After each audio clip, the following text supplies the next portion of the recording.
Tadi aku udah bilang di story kalau ada yang DM aku tuh sangat panjang banget, sampai 20 lebih bubble chart di DM. 20 bubble chart itu ngetik apa nggak keriting gitu. Jadi dia ngirim se-effort itu, terus aku juga tadi tegesin karena aku masih agak ragu ya.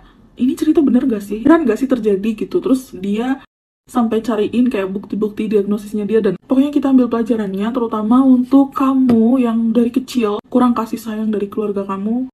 Ini bisa menjadi alarm sih untuk kamu lebih mawas diri ketika berkenalan dengan seseorang. Langsung aja aku mau bacain DM dari teman kita semua, namanya udah aku samarkan. Meskipun dia nggak minta, tapi tetap aku samarkan. Kita panggil aja Naya. Halo Karena, kenalin namaku Naya. Semoga Karena atau tim ada waktu buat baca dari DM aku yang super panjang banget ini kak. Aku sebenarnya ngikutin konten-konten kakak udah lama nih, terutama kalau kakak lagi bahas tentang trauma, luka batin. Aku merasa relate tentang pola berulang dan sedikit-sedikit tentang energi, vibrasi, dan frekuensi. Aku sebenarnya orang yang awam banget nih soal ginian, tapi kejadian di tahun 2022, pandanganku soal hidup tuh bener-bener berubah drastis kak. Ini menjadi titik balik pengetahuanku tentang spiritual awakening. Ceritanya mungkin bakal kedengeran kayak film horor, tapi ini beneran terjadi sama aku kak, dan sampai sekarang aku masih butuh jawaban yang masuk akal biar aku bisa bener-bener tenang meskipun aku belum menemukan jawabannya. Tahun 2022 itu masa-masa tergelapku kak. Aku kerja di Jakarta, capek banget rasanya, stres berat dan ngerasa sendirian banget. Keluargaku tuh jauh kak, dan kami memang kurang harmonis udah aku dari kecil. Di tengah kondisi aku yang lagi rapuh-rapuhnya itu, aku dikenalin sama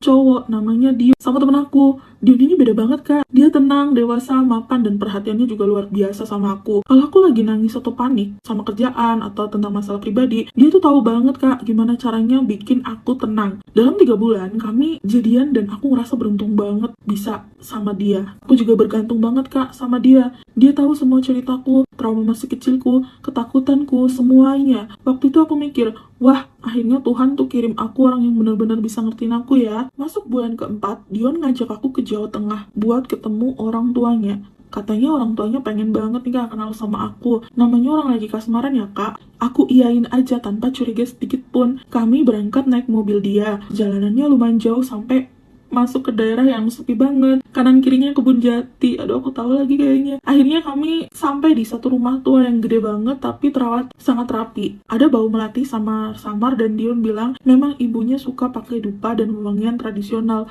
Aku juga suka. Di sana aku ketemu sama Pak Surya dan Bu Marni, orang tuanya Dion. Ini juga udah aku samarin. Sambutan mereka ramah banget kak, tapi anehnya keramahannya bikin aku nggak nyaman. Waktu Ibu Marni peluk aku, tangannya tuh kayak langsung dingin banget. Ibunya Dion tuh memegang wajah aku, ngeliatin mataku tuh kayak yang dalam banget gitu loh kak. Terus dia tuh kayak ngomong sendiri gitu. Pas banget wajahnya, badannya, ukurannya juga pas. Aku sempet bingung kak, dan nengok ke Dion. Tapi Dion tuh cuma senyum sambil ngelus rambut aku luluh lagi kak. Dia bilang ibunya memang kayak gitu kalau udah suka sama orang. Malam pertamanya kita makan bareng, obrolannya juga makin aneh. Orang tua pada umumnya kan nanya soal kerjaan, bibit bebet bobot, dan hobi gitu kan kak. Ini tuh enggak. Bu Marni malah nanya jam berapa persisnya aku lahir, hari apa. Terus dia nebak betonnya ini enggak, golongan darahku apa, sampai nanya apakah aku pernah kecelakaan atau sakit parah sampai koma. Bapaknya Dion cuma diem aja sambil makan, tapi matanya tuh ngeliatin aku terus dari atas sampai bawah. Rasanya kayak aku nih barang dagangan yang lagi dinilai gitu loh kak. Ngerti gak sih guys, kalau misalkan kamu tuh ke suatu tempat atau ke tempat perbelanjaan tiba-tiba ngeliatin barang,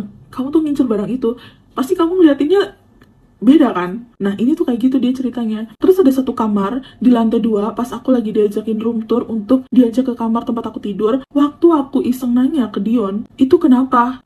Kok pintunya dikunci dari luar? Mukanya langsung berubah jadi sedih. Dia bilang itu kamar adiknya, namanya Rara.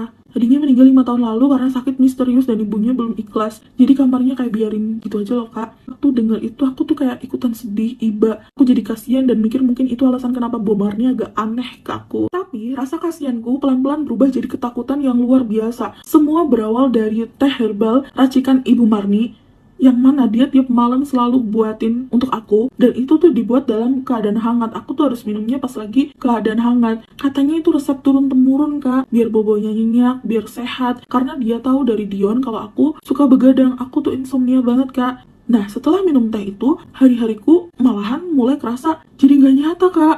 Karena pernah gak sih kayak ngerasa hidup di dalam mimpi, itu mimpinya tuh kayak tebel banget, batasan aku lagi bangun atau lagi tidur tuh kayak hilang. Pernah satu kali seingatku aku lagi duduk di ruang TV, siang bolong nih Kak, tapi pas aku kedip, tiba-tiba di luar udah gelap dan aku lagi di kamar pakai gaun tidur warna putih model zaman dulu.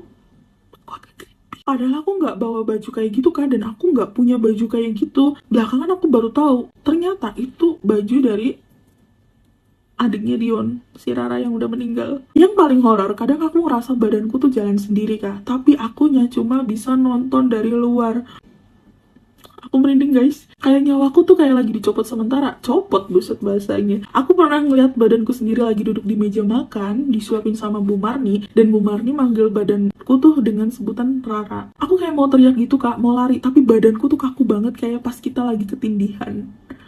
Wow, puncaknya di malam ke-7. Kalau nggak salah itu malam Jumat Kliwon. Malam itu aku tiba-tiba kebangun. Kali ini kesadaranku penuh Kak, tapi aku nggak ada di kamar tamu. Aku ada di sebuah ruangan bawah tanah Kak, yang dingin, baunya amis, nggak jelas, campur dupa yang nyengat banget, sampai bikin aku mual. Itu rasanya kayak mimpi Kak, tapi aku ngerasain tangan aku sakit, kaki aku sakit, aku tiduran di atas ranjang kayu, tangan dan kakiku dililit pakai kain kusam. Badanku lemes banget, buat gerakin jari aja susah. Di sekeliling ranjang ada banyak lilin tapi warnanya merah, dan di lantai ada gambar-gambar aneh dari kapur. Di ujung ranjang berdiri ibunya Dion, bapaknya Dion, dan Dion. Rasanya aku hancur banget Kak ngeliat Dion di sana.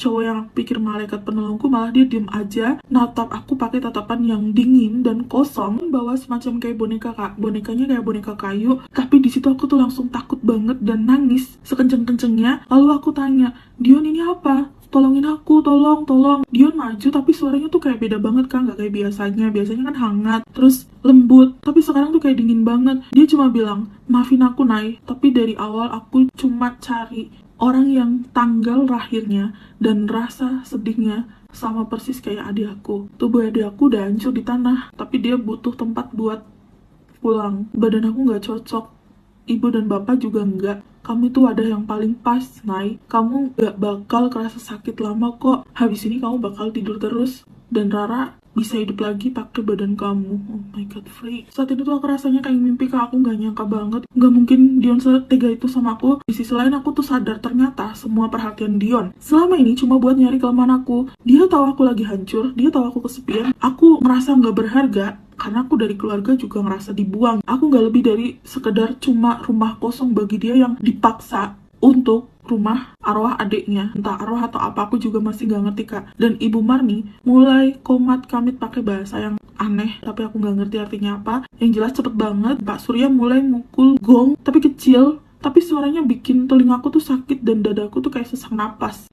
Tiba-tiba hawanya jadi dingin banget Kak. Dari sudut ruangan muncul bayangan hitam yang gede banget, kayak asap, tapi bentuknya tuh jelas kayak siluet perempuan, tapi wajahnya gak jelas. Bayangan itu tuh kayak deketin aku. Aduh merinding. Detik bayangan itu mau nyentuh dada aku, jujur aku pikir aku bakalan mati saat itu juga Kak. Tapi entah dari mana tiba-tiba ada rasa marah yang luar biasa meledak di dalam dada aku, yang selama ini aku tuh ngerasa kalau aku tuh lemah, pasrah, dan people pleaser. Aku tuh gak pernah punya rasa semeledak ini dalam hidup. Aku tuh kayak berkata dalam hati, ini tuh badanku, gak ada yang boleh masuk ke sini, cuma aku yang boleh tinggal di badanku. Aku tuh tiba-tiba punya kekuatan sebesar itu Kak. Begitu aku ngebatin kayak gitu, badan aku tiba-tiba kerasa panas banget, karena jujur aja bibir aku tuh kayak terkunci. Aku cuma bisa nangis, bener-bener nge-freeze, takut banget. Kayak ada energi kuat yang mentok dari dalam dadaku tuh keluar. Dan bayangan hitam itu aku lihat, dia mental sampai kedengeran suara jeritan perempuan, yang mana itu bukan Bu Marni. Itu bikin pusing banget Kak. Aku gak tahu itu cuma halusinasi atau cuma di kepala aku. Lilin-lilin di ruangan itu mati semua Kak, padahal tidak ada angin.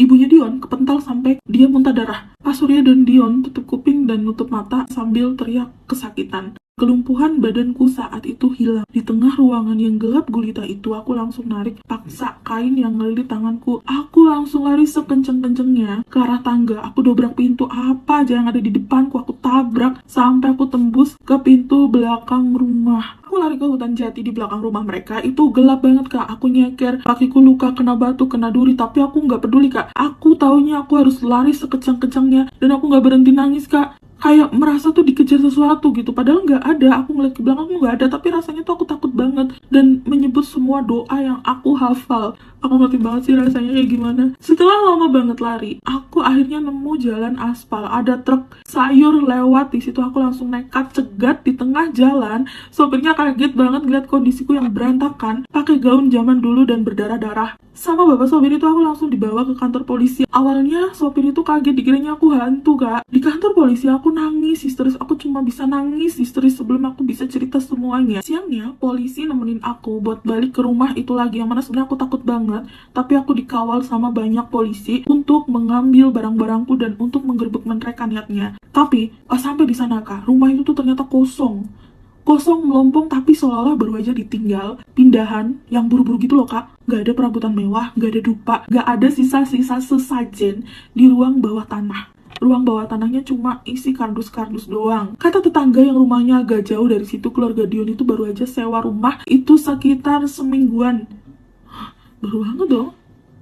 Kan kenal udah 3 bulan 4 bulan kan, oke. Dan kata tetangga itu, subuh-subuh tadi sebelum polisi datang, tetangganya mereka dengar suara 2 mobil ngebut keluar dari pekarangan rumah. Ya, mereka kabur, Kak. Gak ada jejak sama sekali. Nomor Dion gak aktif, sosmednya hilang semua. Temenku yang kenalin aku ke Dion juga shock berat, Kak. Dia bilang dia kenal Dion cuma dari tongkrongan aja dan gak tahu menahu soal background keluarganya. Mereka bener-bener kayak sindikat yang udah ngerencanain ini rapi banget. Setelah kejadian itu aku sempet depresi panjang dan ketakutan banget. Setahun lebih aku harus tidur dengan lampu terang benderang. Aku pelan-pelan berobat ke psikiater buat nyembuhin traumaku. Terus aku ketemu akun Karena, dan dari situ aku banyak belajar soal gimana luka masa lalu dan kita ternyata ngaruh banget ke energi hidup kita. Aku juga sampai didiagnosis oleh psikiater salah satu gangguan kepribadian yang bikin aku insecure, bikin aku down pada awalnya. Dan sampai sekarang aku masih mengikuti terapi untuk PTSD-ku. Wow. Jadi, Kak, waktu aku ngerasa bengong, aku tuh ngerasa kehilangan waktu dan badanku tuh kayak dikendalikan orang lain. Itu apakah murni karena teh yang dikasih oleh ibunya Dion, atau emang karena hal-hal mistis kayak gitu bisa ngejebak kesadaran otak kita ya, Kak? Apa bener, Kak, orang-orang yang lagi sedih, depresi, punya banyak luka batin, gampang banget diincar sama energi-energi jahat atau orang-orang jahat? Wow, makasih ya udah share ini. Oke, jadi itu cerita dari teman kita, sebenarnya panjang banget, dia ceritakan beberapa detailnya, tapi ini aja udah panjang banget ya, udah aku potong-potongin yang jelas di luar hal-hal mistisnya, dan aku ngerti banget kenapa kamu sampai setakut itu, sampai kamu didiagnosis gangguan kepribadian tersebut. Itu sebenarnya akumulasi dari luka-luka yang sudah ada di dalam dirimu sejak kecil. Jadi puncaknya memang di situ, tapi sekaligus juga puncak awakeningmu, di mana kamu mulai mengenal dirimu sendiri, di mana kamu mulai untuk nggak jadi orang yang people pleaser lagi. Coba waktu saat itu kamu tuh nggak ada kesadaran untuk menolak apapun itu, entitas apapun itu dari dalam, ya sudah menjadi media, kamu energinya akan kalah dengan entitas tersebut.